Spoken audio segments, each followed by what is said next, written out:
folks, it's Astrid. You were just hearing the Centurion 8-string bass, which is, I suppose, a vintage instrument at this point, or almost vintage. It's about 30 years old. This is an instrument I crafted when I was in my probably late teens, early 20s. I can't remember exactly, and I can't make out the stamp on the headstock, but this is the first instrument I ever made from the ground up, and I'm kind of proud of it. In a way, it's got a lot of things that need improvement about it. But just to describe what you're seeing and hearing, it is a poplar on maple, semi-hollow body, sort of like a thin line, but slightly different. I will get to that in a second. It has a maple and ebony neck, and of course it's got the matching brass on the pick guard and on the headstock, which is my own design. This instrument, it has a lot of flaws, and that's the reason why I don't play it often. Mainly because of the neck. This was definitely a learning curve on this instrument, and I didn't have the proper tools, and it shows. It's got some kind of ugly fretwork on it. The radius isn't great. The back of the neck isn't a great feel. It's a little too chunky. But as I said, this was a first attempt, and I've come to realize that there's a lot of redeeming things about this bass.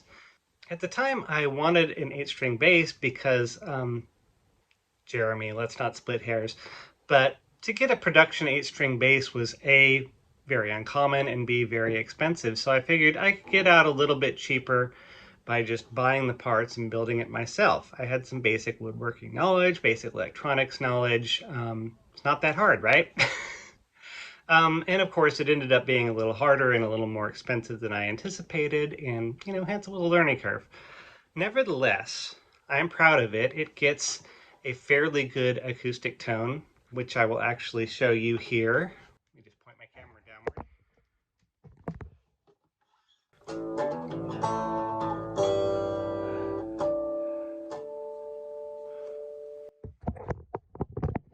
So yeah, not bad, and that has to do with the body design. This is something of the halfway point between a thin line or chambered electric and a semi-hollow acoustic. It has a solid center block, which you can see through the sound hole there. I put my little sign of the cross because, I was making sure everybody knew I was religious back then. But it's not your standard center block in that it doesn't connect most of the way to the top of the guitar. It's of course got solid where the pickup is and where the bridge is for support and sustain and all that good stuff, but the rest of the top essentially is left to vibrate. So this acts more as a brace for an acoustic top than it does just, a solid center block on a typical thin line electric like my Tele. Gives you a little more projection because the top and the back of this guitar are both made from a multi-ply poplar material, which is not the prettiest thing in the world. Even with the satin varnish, it kind of comes out a little washed out yellow, but I think it sounds good. Poplar is actually very often used more in electric instruments than acoustic ones, but I do like the tone that it imparts here. Of course, some of that is coming from the brass pick guard, which does not quite give it a resonator tone, but it does give it a little bit more of a metallic edge, more so than the electric guitar strings and bass strings would. For those not in the know, what I speak of as an 8-string bass is a bass set up in octaves similar to a 12-string guitar. I do realize there are 8-string basses that are just insanely thick necks that are strung up for basically metal playing. Nothing against those. I wouldn't play one. I don't have that big of a hand, but that's not what this bass is. Rabbit trail aside, this is my first instrument, and I'm actually, having gotten it out recently, just to kind of take a trip down memory lane, I have gotten a little bit more attached to it and more wanting to play it. But that's not the main reason I'm here to talk to you. The main reason that I'm here to talk to you folks is that I have an announcement. As many of you know, I've kind of been spending the past 6 or 7 months trying to figure out where to go from here on an employment front. I've been on unemployment. It has since ended. So I am basically on what I can pull in for myself at this point without a real job. And that's fine. I'm actually in the middle of signing up for some gig economy work, which will help to fill in the gaps. But I've figured it out. I know what I want to do with the rest of my life, and that is I want to make instruments. To that effect, I am announcing the official startup of Rose Dagger Soundworks here in Pleasant Hill, California. I plan to make, modify, repair, just custom bespoke instruments. I really do have a heart for design, and I like designing instruments around the user. So you will see a lot of, inspiration from classic guitar elements, but you will see a lot of new body shapes and things like that, new finishes, playing around with electronics in, not completely unheard of ways, but, kind of mixing things that you might not see mixed very much. And I wish I had more to show you as far as physical objects than this bass here. I did make a 12-string electric year or two after I made this bass, which was a similar construction, slightly larger body. However, it has become the donor for the bass side set of tuning pegs, so it's not exactly playable at this point in time. I may show you that later, but it's not playable right now. I do still have it. But yeah, so starting up a small business, a sole proprietorship, I do not plan to have any employees. What I'm sorely lacking, of course, is in capital for the business. Now, I have been setting what money that I can aside. I am going to be selling a car in the near future here, and a lot of that is going to be going toward capital as well. That said, I'd like to see more capital quickly so that I can see more growth quickly. So I don't like asking for help. I really don't. And so the decision I've made is I'm not going to ask for help. What I am going to ask for is prepayments, down payments, if you will, on either custom instruments or work on existing instruments. I can handle just about anything at this point except neck work and finish work, which I just don't have the tools for. I will be finishing my own guitars, but I'll be doing them by hand. So it's not quite the same process. But if you do have instruments that you want to breathe some new life into, or that, just aren't working for whatever reason, so especially if you're in the San Francisco Bay Area, I would like to take your prepayment. So what I have done is I've set up a Kickstarter, and the link will be in the description down below. That should be up today. If it is not up today, it should be up in the next couple business days.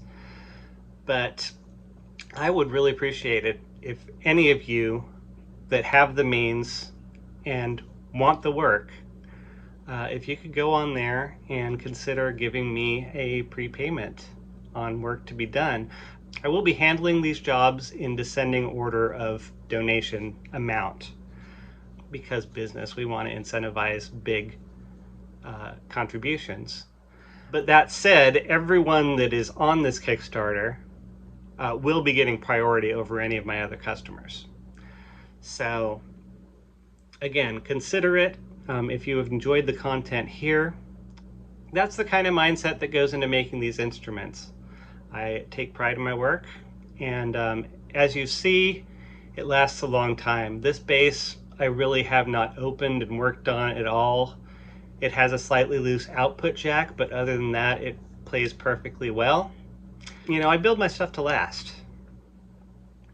And I'm looking forward to doing the same for you.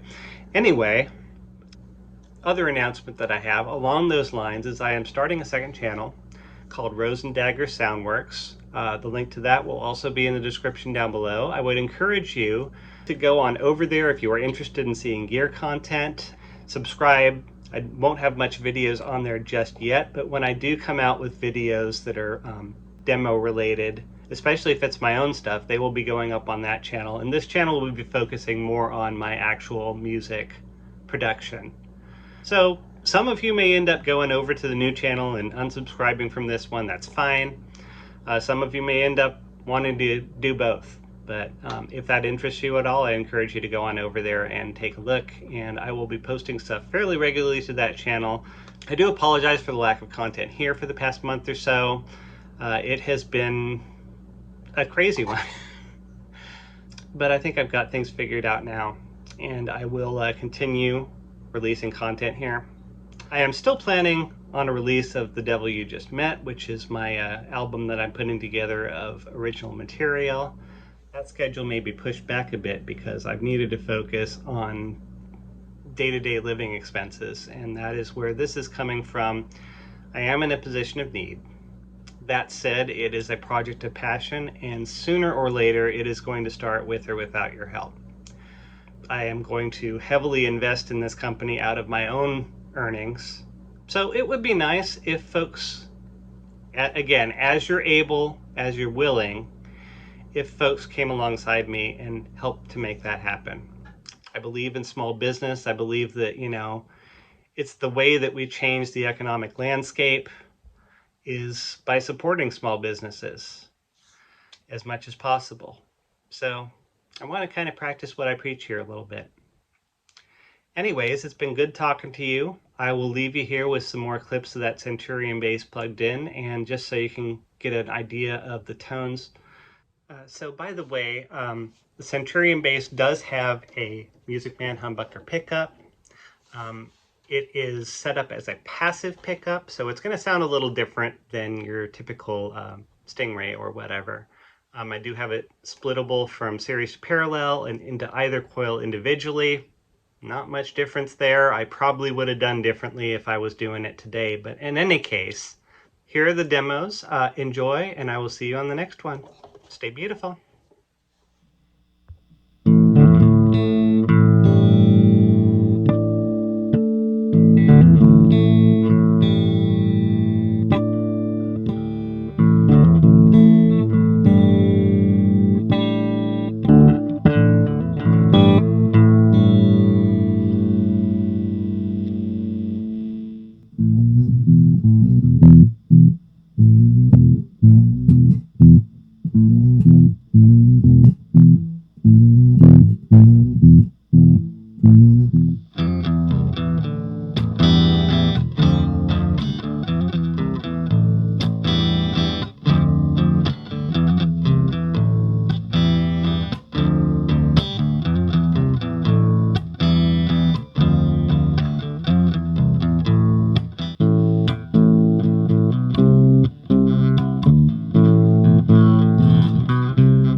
However, it has become a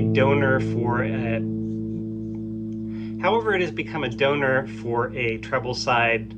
No, not treble side. It's not quite a resonator. Yeah. This doesn't play Nine Inch Nails.